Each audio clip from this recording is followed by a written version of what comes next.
Hi guys, welcome back to HAG Studios. For those of you who are joining us for the first time, a special welcome. And a special welcome to all the new subscribers we have had recently. I'm in my garden again, but we're not going to be talking about gardening. We're going to be doing something very different today. Over the years of being an interior designer and writing on interior design, first for the Gleaner and then for many years for HAG magazine, I've had so many persons who have asked me if I would offer a course in interior design. And I've given it some consideration, but it hasn't happened. And in the last 2 weeks, 2 persons have asked me again. So I thought about it and then I said, you know what, I could use this platform to actually offer a course and it will be free of cost. So in these sessions, we'll be looking at different aspects of interior design and I will make suggestions and give you ideas, if you need it, on how you can improve your home.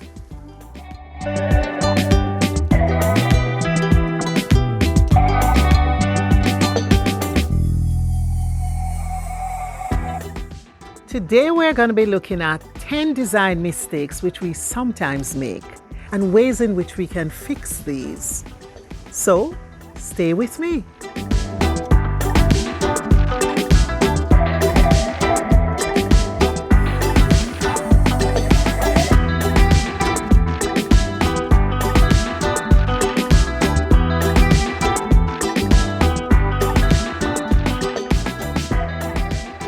To start off, you need to know what is your design style. By that I mean what really appeals to you in design. You can find that out by looking at photographs in magazines, look at displays in furniture stores, and so on. Remember now, it's your style, not your friend's style or your sister's or anyone else's style. So try to collect pictures, like a file of photographs of things you like, and after a while, you will realize what really appeals to you.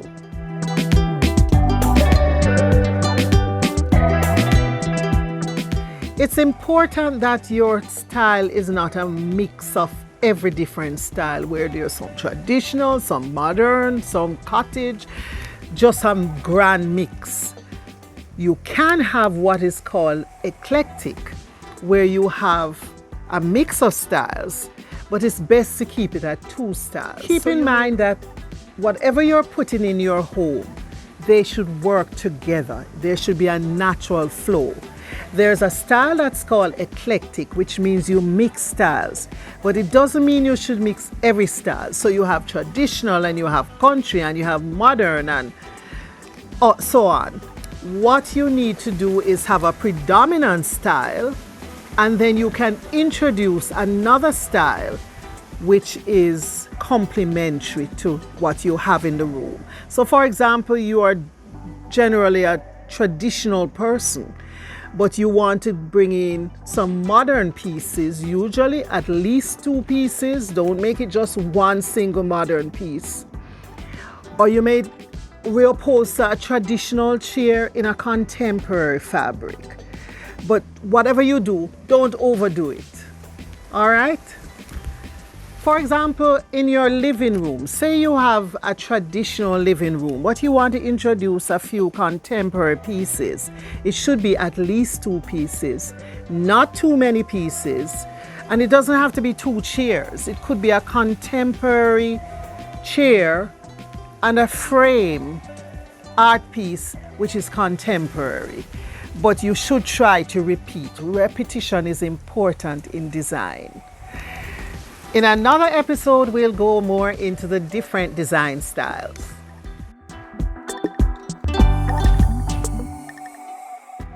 In good interior design, space planning is of utmost importance.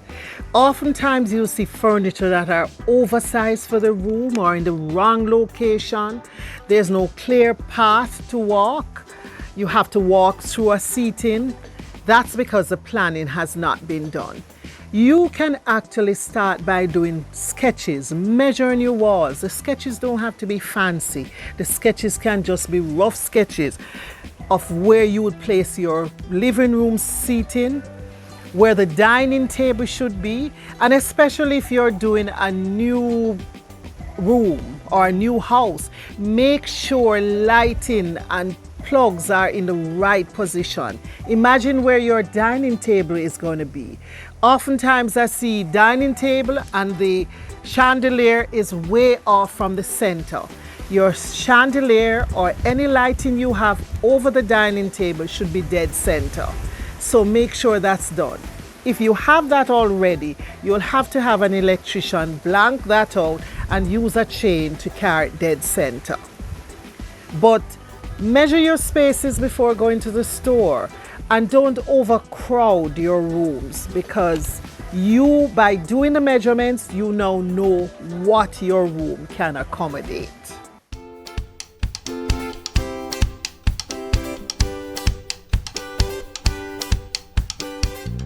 Okay, this leads me to furniture layout.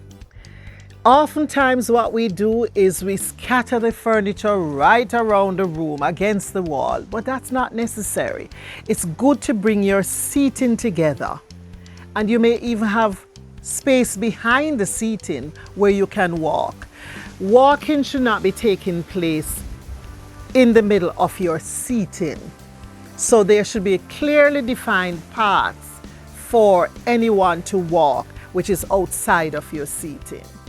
For the bedroom, ideally the bed should be placed against a solid wall, center of that solid wall. But what if you don't have too many walls or wide enough walls and there are windows? You should place the bed center of the window, or the window may be center of the headboard. It should be a low headboard, and you should then put your bedside tables on the outside. But you should not have the headboard halfway in the window and the rest of the bed halfway onto a wall.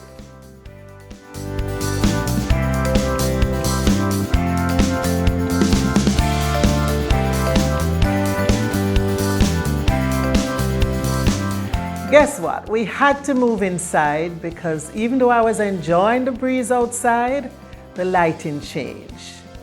So now we're going to talk about furniture size. And that's a mistake we often make. We choose pieces that are too large for the room, or if you have a big room, then it's too small. If you have a small space, you need not use several furniture pieces. You don't have to buy an entire suite, for example, in a living room. You could just buy the large piece and use that alone.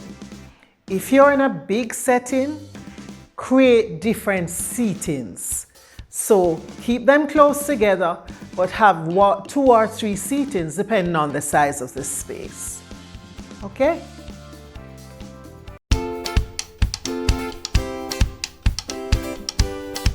This leads me to another common mistake, which is being too matchy-matchy with furniture.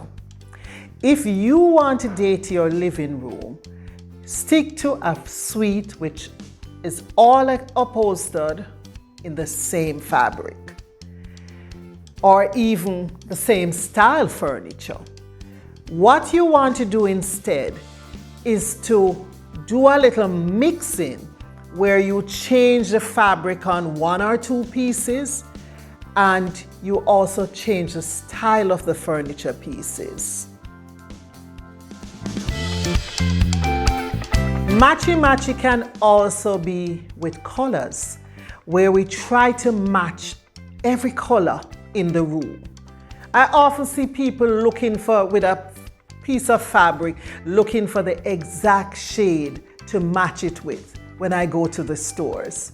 But you need not do that, because what happens if you do slight shift in colors is you create what is called movement in the room, and it becomes way more interesting.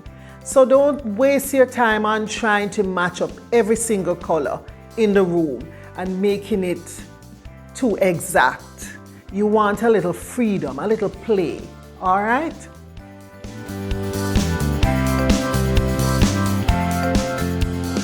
It's recess, so come, let me show you a few of the plants that are blooming in my garden, which were not blooming when you toured it a few weeks ago.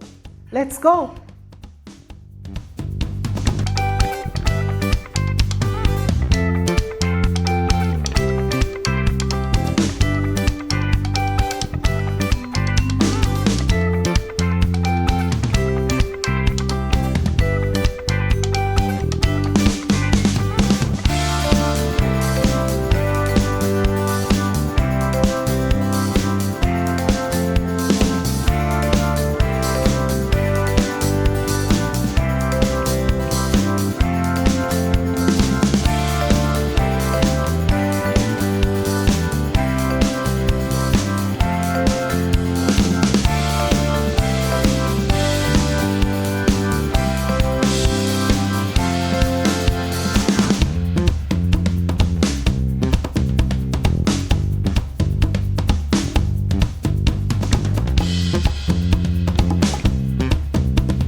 Now we come to colors.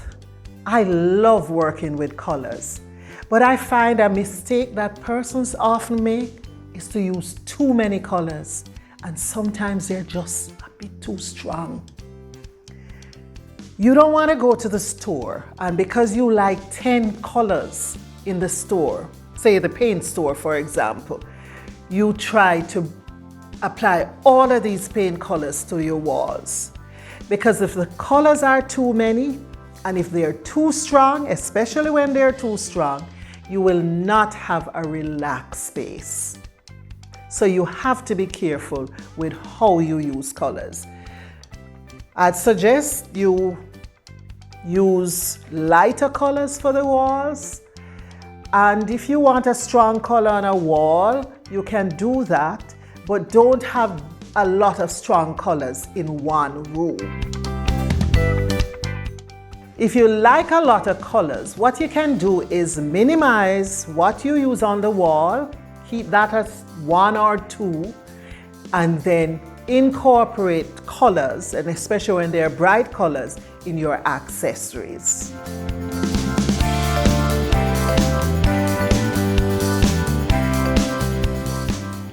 One of my pet peeves is rugs and their sizes. Ideally, a rug should be big enough to pull a seat in together. So all the chairs should be sitting on the rug in a living room, for example. But there are times when the cost of a really large rug might be prohibitive. So in that case, make sure the rug is big enough that at least the front legs of the sofa or the chairs are sitting on it. The rug should never be just a little bit bigger than the coffee table, which by the way should be horizontal to the largest piece of sofa and just about 18 inches away from it. So back to rugs. Just make sure they are not too small for the setting and floating. They should seem like they're anchoring the space.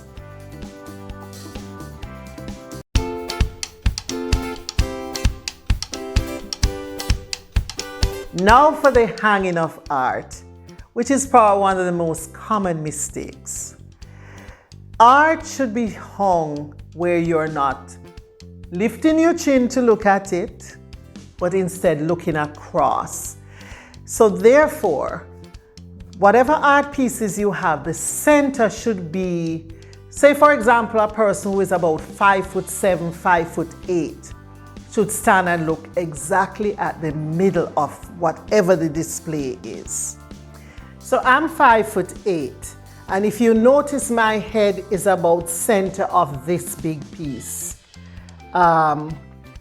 You also have to consider how the art relates to the furniture pieces that are close to it.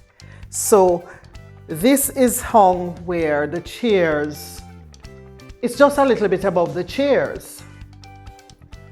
Another thing that is important is the size of the wall. If you have a small wall, then it should be a small piece or a narrow piece of art on it. For over sofa, the art should be about 2/3 wide, 2/3 the width of the sofa. You should never have a tiny piece of art over a big sofa. If you're doing a gallery wall, avoid having too many small pieces and make the center of that gallery wall at eye level. Gallery walls can be very interesting, but I think what you should avoid doing is a lot of little pieces. But make your gallery wall very interesting by varying the sizes and maybe even including some unexpected craft pieces, as you see here.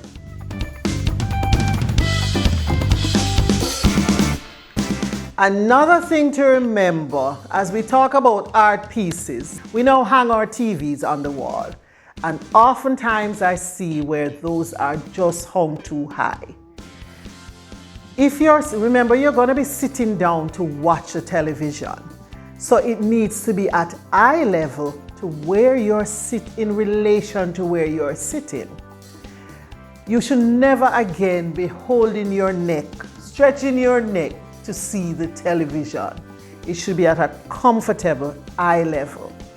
If it's in a large room, it can be a little higher because maybe say you have an open space, open plan, and you want it to be viewed from say the kitchen and the dining and the living or the family room, then you can place it a little bit higher because it's being viewed from different directions.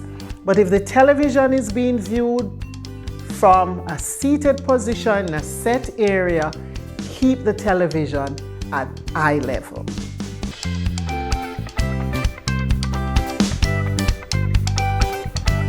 I can't talk about design mistakes without looking at drapery and how they're hung.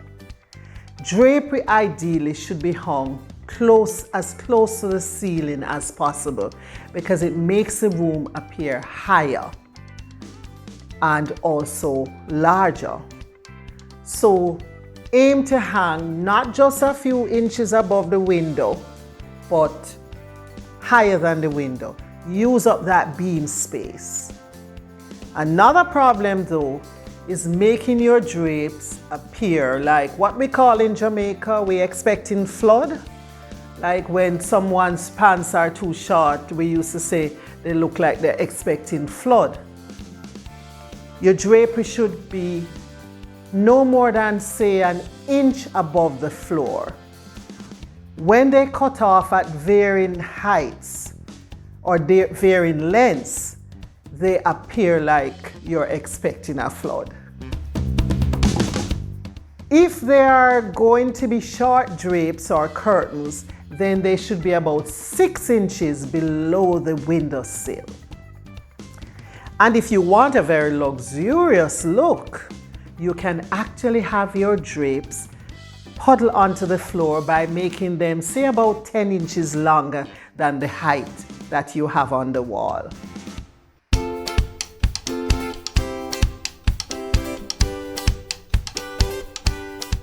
Lighting. Oftentimes it's too little and our rooms are too dark. It's important when we're choosing lighting that we look at how the room will function. We need to have task lighting, say for example in a kitchen, or in a living room we can have various lighting. So we might have mood lighting in lamps, or we may have task lighting And we may have a chandelier in the ceiling. Look also at lighting as jewelry. It adds that extra style to your space. So chandeliers and wall sconces are good to add, and especially when you're doing a new building. It's important to make sure the lights are placed in the right position, and you must have ceiling lights. Wall lights alone usually is not sufficient. Don't pinch on lights. Light up your world.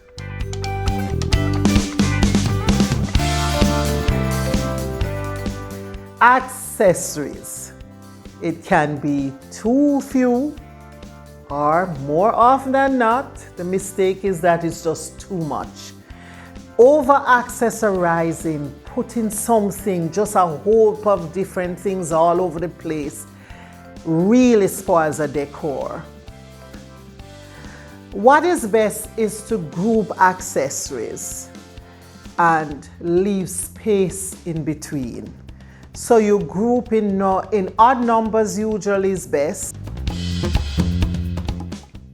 Various shapes, various sizes. It's best to keep the colors working together. So you place these strategically on tables, on sideboards, on coffee tables, and leave space for the eyes to rest.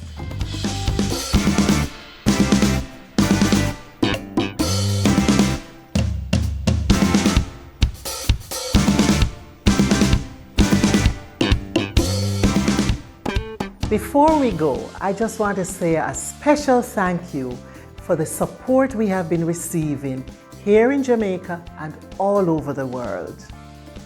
We really appreciate when you like, comment, share, and subscribe.